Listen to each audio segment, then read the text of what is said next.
gracias a todos ustedes, gracias Jorge, gracias al Instituto Veracruzano de la Cultura, a su directora Silvia Alejandre, a este recinto que hoy nos recibe nuevamente, muchas gracias Galería de Arte Contemporáneo, a su directora, a todas las personas aquí presentes, nuestras invitadas, y por supuesto a Jalapa Antiguo, esta asociación que tanto queremos y tanto ha hecho por nuestros terruños tan queridos.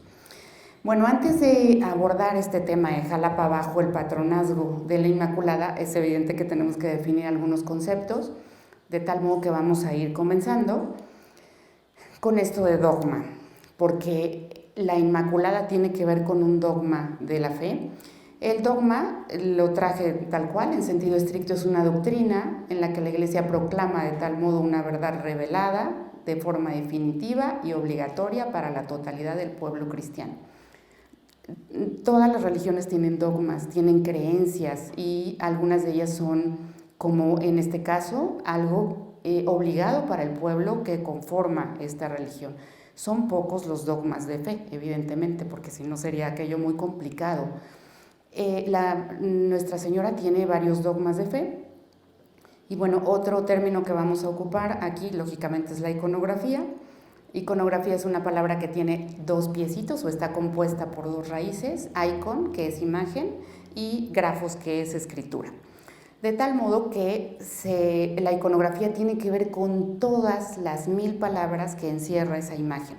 Es desglosar, ir a la raíz para ver qué es lo que quiere decir. Esas imágenes que se ocuparon por parte de la Iglesia Católica, por lo pronto en esta conferencia que hoy nos llama, para evangelizar a cientos de personas que de pronto no hablaban el mismo idioma. ¿Cómo evangelizas a la gente si no habla tu mismo idioma? Pues a través de las imágenes. Las imágenes son la Biblia de los pobres, así es como se ha llamado por lo pronto por San Juan Damasceno, porque la gente de tanto verlas aprendía la historia. Es lo que sucede cuando tú le cuentas el libro con imágenes a un niño y de tanto repasar las imágenes acaba él por completarte la historia. Es evidente también comprender que la cultura de las personas era importante después de tantas imágenes que se sabían, ¿no? Hoy en día creo que tenemos esa factura pendiente. Hay otro concepto que no he incluido en la imagen, que es patronazgo, porque pues de eso se trata también nuestra conferencia. Y patronazgo tiene que ver con la protección, tiene que ver con el favorecimiento. Por eso los lugares se ponían bajo la protección de un santo o pidiendo el favorecimiento de ese santo. Jalapa está bajo la protección o el favorecimiento de la Inmaculada Concepción. Quiero leerles los dogmas de fe que tiene la Virgen. Son 4 nada más. El primer dogma mariano, María es Theotokos, que quiere decir Madre de Dios, se define prontamente para el año 431. El segundo dogma mariano es que es siempre virgen, es decir, antes, durante y después del parto. Esto se define también en el año 553. Pasan siglos y el tercer dogma mariano es que María tiene una inmaculada concepción, es decir, es concebida inmaculadamente. Esto se define para 1854 y el contemporáneo nuestro es el cuarto dogma en 1950 que habla de la asunción de la Virgen, es decir, María fue asunta al cielo, fue llevada al cielo. Para esta conferencia nos vamos a quedar únicamente con este tercer dogma, no podemos aplicar toda la iconografía a los demás porque necesitaríamos más tiempo. Este tercer dogma de la Inmaculada Concepción de María tiene que ver en cuanto a su creación iconográfica, por un lado, una vertiente, digamos, y otro es el sustento de esta idea. Este dogma se vino generando, como siempre sucede, los dogmas llegan como este paso que da la Iglesia porque ya había otro pie adelantado. El pie que estaba adelantado es toda esta conformación y por eso es que nosotros vemos imágenes que van dando una idea de lo que va a ser una Inmaculada, pero desde antes es que se empieza a gestar. Por un lado tenemos esto en lo que estamos recargados, que es un protoevangelio de Santiago, un evangelio apócrifo, en donde se habla inclusive de los nombres de la Virgen, de los papás de la Virgen. Y entonces esta idea de la puerta dorada es porque ellos se dan un abrazo en la puerta de Jerusalén, que es esta. Aquí está el arco de Jerusalén. Y en ese lugar, al darse el abrazo, la tradición de la iglesia, que es otro de los pies de donde bebe la iconografía, uno, perdón, es los evangelios canónicos, otros son los evangelios apócrifos y otro es la tradición de la iglesia. Los evangelios apócrifos nos hablan de este momento y la tradición de la iglesia entonces dice, en este momento del abrazo es ahí donde es concebida la Virgen. Por eso es que tiene toda esta tradición tan antigua. Pero esto es en cuanto a lo que acompaña. Sin embargo, a la par de esto, porque siempre la iconografía tiene varias vertientes que pueden o no sucederse a la par. La otra vertiente que tenemos es estos códices del Beato de Liébana, es a partir del siglo VIII, de hecho este que les traje es del siglo X, en donde un monje se dedica a hacer unas iluminaciones, es decir, a iluminar el texto, a acompañarlo con alguna imagen, pero específicamente el Apocalipsis de San Juan. Llega a tener tanto éxito que se convierte como en el bestseller de la época y entonces empiezan a replicarse los textos del Beato de Liébana y por eso es que tenemos muchos Beatos de Liébana en Europa, muchos. Sin embargo, no es que estén hechos todos por el mismo personaje. ¿Qué es lo que vemos aquí? Bueno, vemos... esto es un personaje que todavía no está definido para este momento del siglo X, sino que está recargado en el Apocalipsis de San Juan, que dice que hay una mujer vestida de sol. Lo que vemos aquí es un dragón de 7 cabezas y aquí ella está a punto de dar a luz y entonces el Apocalipsis nos dice algo que quiero que lo leamos para que quede muy claro. Una gran señal apareció en el cielo, una mujer vestida de sol, con la luna bajo sus pies y una corona de 12 estrellas sobre su cabeza. Está encinta y grita con los dolores del parto y con el tormento de dar a luz. Y apareció otra señal en el cielo, un dragón rojo con 7 cabezas y 10 cuernos, y sobre sus cabezas 7 diademas. Su cola arrastra la tercera parte de las estrellas del cielo y las precipitó sobre la tierra. El dragón se detuvo delante de la mujer que iba a dar a luz para devorar a su hijo en cuanto lo diera a luz. La mujer dio a luz un hijo varón, el que ha de regir todas las naciones con cetro de hierro, y su hijo fue arrebatado hasta Dios y hasta su trono. Esta es otra imagen de otro códice, digamos que inspirado en estos códices del Beato de Liébana, pero nos cuenta exactamente la misma historia, digamos con una salvedad, y es que se va incluyendo cada vez más tonos, el desarrollo de la imagen, es decir, el discurso iconográfico que vamos viendo está cada vez más nutrido. Es la mujer vestida de sol, va a dar a luz, aquí está el monstruo de las 7 cabezas, y una vez que da luz, el fruto de su vientre es arrebatado y llevado ante Dios. La imagen, cuando es sacra, está detenida en un texto, y si no es canónico, va a ser apócrifo, y si no en la tradición de la iglesia. Esa parte es la que sustenta entonces esta imagen. Les decía que fue muy buscado, mucha gente lo quería, y entonces por eso tenemos muchos. Les traje algún otro. Vean el desarrollo de la imagen, cómo empieza a tener ya más definición. Sigue siendo esta mujer, pero ya con más detalles. Y empezamos a ver ya estos elementos, pues porque ahí lo dice el texto. Esto no está, nada es invento. En la iconografía no es que haya un invento del artista cuando es sacro, es que responde a un momento litúrgico. Aquí está el dragón con las 7 cabezas y los ángeles vienen a tomar al bebé para llevárselo con Dios. La imagen va entonces avanzando y tenemos algo como esto, ya para 1511 de Alberto Durero, en donde vemos una mujer que está alada, la luna bajo sus pies, el monstruo, y aquí aparece ya esto que se le empieza a llamar algo como rompimiento de gloria cuando irrumpe. La Trinidad cuando irrumpe la escena es propio llamarle así, y además va a ser, lo que vemos es un Dios Padre, aquí, que está listo para recibir al fruto del vientre de esta mujer. En un momento primigenio se le dio la interpretación por los padres de la iglesia, por doctos en la materia teológica, de que esto que vemos aquí era la iglesia.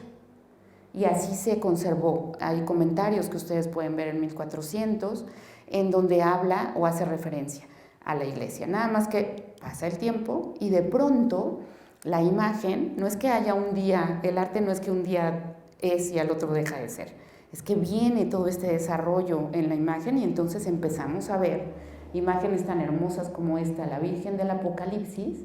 ¿Por qué del Apocalipsis? Pues porque está recargada en el Apocalipsis de San Juan, literalmente. La Virgen es alada, aquí ya el bebé nació, la Trinidad ya está lista para tomarlo, el monstruo de las 7 cabezas, y lógicamente vamos a incluir, porque ya estamos en una idea del barroco, en donde San Miguel Arcángel va a estar presente siempre que esté presente el dragón, porque San Miguel Arcángel es un arcángel que no es que tenga un nombre propio, tiene la misión de hacer una pregunta. Micael quiere decir ¿quién como Dios? Con interrogación. Él hace la pregunta, ¿quién como Dios? Y él mismo contesta, nadie. La pregunta se contesta en el acto cuando él está presente, porque además lo dice con su espada. Y si no, lo va a decir con su lanza, que va a estar detenida en el demonio.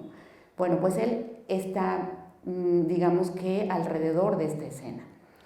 El tiempo sigue pasando, vemos esta Virgen apocalíptica, en donde ya no tiene al bebé porque aquí ya fue arrebatado. Y esto es coherente porque el texto lo dice, es decir, podemos recargarnos muy al principio del texto, a la mitad del texto o al final, como en este caso que el bebé ya fue llevado ante Dios. Y de pronto, en todo este desarrollo, porque ha sido de los mayores desarrollos que ha tenido la advocación, es decir, el nombre de la Inmaculada ha tenido todo un desarrollo, y entonces se le empieza a acompañar de lo que llamamos la tota pulcra. Este momento en el que la letanía mariana empieza a estar presente.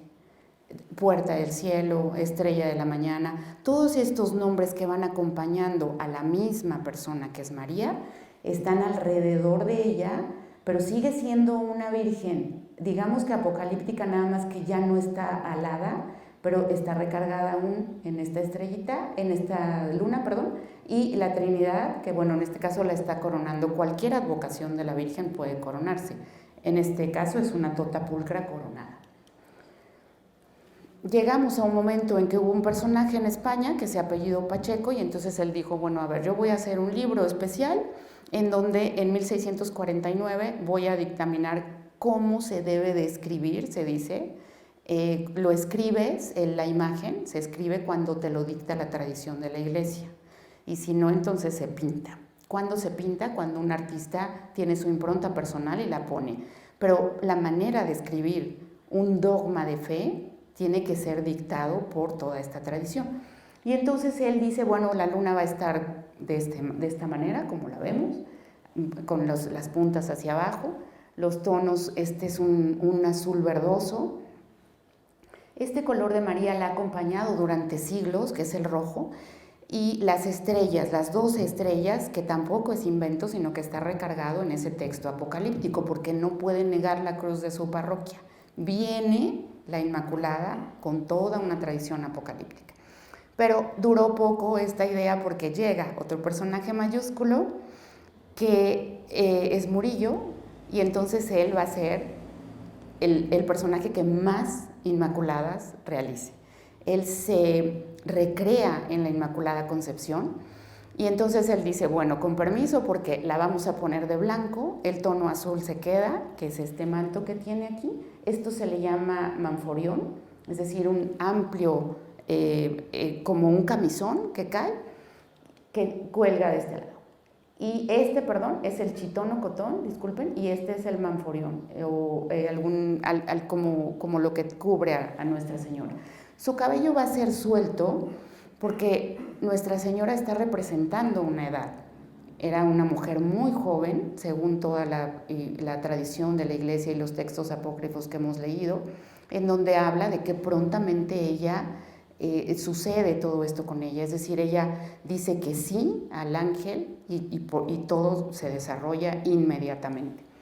Por eso es que va a llevar el cabello suelto, porque es una virgen. En las culturas originarias, la virginidad se mostraba con el cabello suelto y largo, dejando que el viento jugara con la melena, y esta es una de las maneras de expresar la virginidad. Otra manera que tenemos de expresar la virginidad es con las manitas juntas, pero en este caso la Inmaculada tiene las manos hacia ella porque está guardando lo mejor para sí. María guardaba las mejores cosas para su interior, y decía el Papa Juan Pablo II que si quieres que lo mejor que te ha pasado lo sigas haciendo, no se lo cuentes a nadie. Aquello que es lo mejor que tienes, cuando lo guardas para ti, sucede que dentro de ti empieza a crecer. Y por eso la persona empieza a tener algo diferente que te llama la atención. A diferencia de que si abres y cuentas absolutamente todo, siempre hay que guardarnos algo para nuestro interior y dejemos que entonces nuestro interior sea el que empiece a brillar un poco más, un poco diferente. Les decía entonces que Murillo pues no se deja ganar en todas estas imágenes, y vemos ya sea de cuerpo entero como la anterior o esta belleza que les traigo, que es digamos de las más conocidas que tenemos. La luna bajo sus pies ahora forma parte de esta especie de marco que él hace. En la tradición oriental hay una idea que es la sata o babero para enmarcar a la Virgen, y en este caso la luna parecería que eso está haciendo, está enmarcando a esta Inmaculada. Es muy joven, como ya lo expliqué, y lo que tiene alrededor son querubines. Los querubines son esta triada que conforma lo más cercano a Dios, los serafines, querubines y tronos. Lo más cercano a Dios se presenta casi siempre en iconografía con colores azules o rojos, que es muy a la idea de cuando prendes el fósforo o cuando prendes la hoguera. Los colores que están alrededor de la hoguera son rojos y azules. Así es como se representa en iconografía los serafines y querubines. Ahora tenemos estos querubines una vez más dentro del barroco, y por eso los vemos como regordetitos, pero finalmente tienen toda la iconografía propia, ortodoxa se le dice, fiel al origen. En México siempre hemos tenido las cerezas de los pasteles, y tenemos un pintor, Jorge Sánchez Hernández, que falleció apenas en el 2016, nace en 1926, y lo que vemos aquí es una Virgen de Guadalupe con toda la idea de Murillo, porque la Virgen de Guadalupe es una Inmaculada Concepción, literalmente, está con la luna bajo sus pies, tiene toda la lectura. Bueno, aquí la vemos una vez más, pero con esta tonalidad mexicana, mestiza, y es una belleza lo que tenemos aquí. Ahora sí, ya podemos entonces aterrizar en la imagen de Nuestra Señora de la Inmaculada Concepción de la Catedral de Jalapa. Toda la arquidiócesis de Jalapa está bajo el patronazgo, es decir, bajo la protección de la Inmaculada Concepción. Les traigo algunos datos que es necesario siempre fundamentar. Las citas interesan, importan mucho, porque entonces nos pueden ayudar a contextualizar. Desde el año 1555, el concilio celebrado en México escribe al rey diciendo que entre las cosas que urge proveer en la Nueva España está la dotación de un hospital real en el Encero o en Jalapa, camino de Veracruz, que tenga capellán y botica y todo recaudo para curar los enfermos que vienen y van a España. Daban como razón los trabajos que padecían los viajeros y la falta de socorro para los enfermos que causaban la muerte de muchos. Sin embargo, la súplica no se atendió y las cosas siguieron igual hasta que Bernardino Álvarez decidió hacer allí un hospital que sirviese de escala a los enfermos que venían de Veracruz. La recua que los traía a México tendría un primer lugar de reposo. Los que se encontraran graves quedarían allí hasta su restablecimiento, los que no, tras el descanso, en ese benigno clima, seguirían rumbo a la capital. El hospital se fundó hacia 1569, 1584 y fue dedicado a la Inmaculada Concepción. Esto lo quise traer porque desde el principio esta zona fue encomendada a la Inmaculada Concepción de María. Afortunadamente hay textos, varios, que nos pueden dar esta idea. Traigo otra cita del padre Rafael González que dice, esto evidentemente es posterior, la parroquia de la Inmaculada Concepción del pueblo de Jalapa fue erigida el 20 de enero de 1641 por mandato del obispo Juan de Palafox y Mendoza. Esta comenzó a funcionar como tal en la pequeña iglesia del Hospital de Jalapa de los Juaninos, pues para ese tiempo no contaba con un edificio propio. De alguna manera viene a corroborar lo que acabamos de leer y lo quise acompañar con esta imagen que la tomé del grupo de Jalapa Antiguo, lógicamente, en donde vemos, este es el hospital y este sería el antecedente, porque no es que haya quedado ahí, pero digamos que el antecedente por todo lo que acabo de leer. Desde el principio que llega el hospital no llega solo, llega bajo el amparo y el resguardo de Nuestra Señora, específicamente de la Inmaculada Concepción. Estas ya serían las casas consistoriales, como lo explicó Jorge en la página.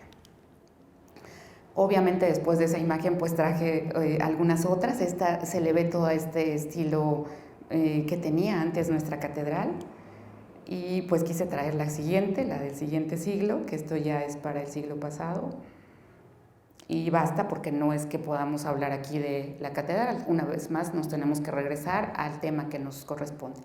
Aparece en escena Antonio López de Santa Anna, y resulta que ya en la última parte de su periodo, cuando los conservadores escriben para que vuelva a tomar la presidencia, que esté a cargo de la presidencia, él acepta, y bueno, una de las cláusulas era que al ser los conservadores los que lo llaman, pues que estuviera la religión católica por delante.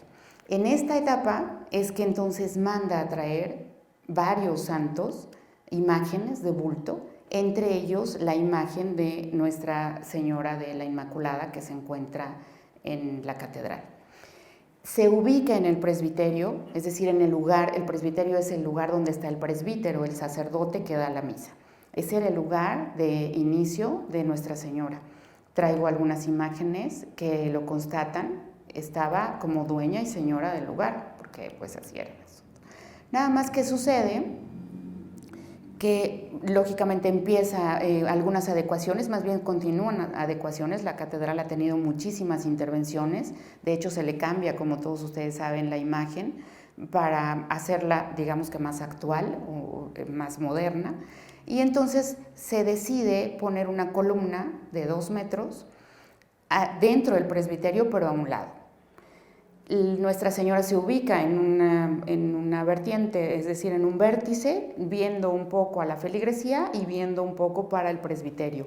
Este es el lugar que hasta la fecha tiene y que suponemos que va a continuar ahí, porque además el Concilio Vaticano II, dentro de algunas recomendaciones que hace, es que se encuentre frente a los fieles el crucifijo, de tal modo que esto se tiene que adecuar para que Nuestra Señora ceda su lugar a su hijo, porque de todos modos ese es el papel de María. A Jesús siempre se va por María, se dice. Y entonces ella gustosamente, no es que se haga a un lado, porque pues es la dueña y señora, es simplemente que hace lo que el protocolo está pidiendo. Es lo que siempre hacemos cuando vamos a un lugar, el protocolo dicta de determinada manera, la vestimenta, la manera de comportarnos, y entonces pues así lo hacemos. Nuestra Señora tiene entonces esta lectura que podemos dar una vez más. Tiene el cabello suelto porque es virgen. La raya la va a tener en medio por tradición, pero podría tenerla a un lado, podría, nada más que la tradición indica que sea de raya en medio, es la manera.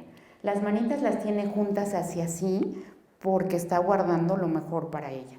El color es azul de este manforión y el chitono cotón es color blanco, que podría ser un palo de rosa inclusive, como Nuestra Virgen de Guadalupe. Y tiene una corona que ya traía con ella. Nada más que sucede que para los 150 años de la arquidiócesis, en el 2014, es la primera vez que Nuestra Señora se saca en procesión al estadio jalapeño. De hecho, les traje las calles por donde pasó, y perdón que aquí traigo mi anotación porque no me la sé, perdón que voy a leer esta parte. Las calles fueron Juan de la Luz Enríquez, Ignacio Zaragoza, Miguel Hidalgo, Salvador Díaz Mirón y Cayetano Rodríguez, para ingresar finalmente al estadio donde pues obviamente la esperaba ya una multitud, porque esto fue un acontecimiento importantísimo. Hoy en día tenemos esta idea de separación, pero es que si tú estás bajo el amparo y el cobijo, está todo el sitio, políticamente hablando también, porque no es que haya una distinción. Tenemos una santa patrona aquí y es la Inmaculada Concepción de María. El que ella haya paseado por su casa es lo menos que podía hacer. Y ojalá y otro día la pudiéramos sacar por más lugares, pues porque va pasando aquella patrona que deberíamos de tenerle un poco más de respeto, porque Jalapa, como muchos lugares de nuestro México, está dolido también por situaciones difíciles que hemos vivido como país, y tal vez sea el momento de recordar que hay algo ahí que podíamos, a donde podíamos voltear y pedirle su auxilio. Para eso está, ¿no? Para eso se puso. Resulta que el nuncio apostólico entonces tuvo a bien, con ayuda de, lógicamente, el equipo del padre Rafael, que en ese momento estaba a cargo de la catedral, de poner esta corona estilo Resplandor, que antes la gente donó para que la tuviera Nuestra Señora, y con esa donación es que se hizo esto que les traigo. Esta corona, que es un tipo Resplandor, el padre Rafael González con todos los fieles, bueno, pues juntaron estas calcedonias que se ponen sobre las estrellas de 5 picos, que más allá de simbolizar las estrellas comunes, tienen estos 5 picos por los 5 barrios que conformaron a Jalapa. Es decir, tiene con ella pues todo el antecedente de Jalapa que no podíamos olvidar, es obligado ponerlo ahí, ¿no?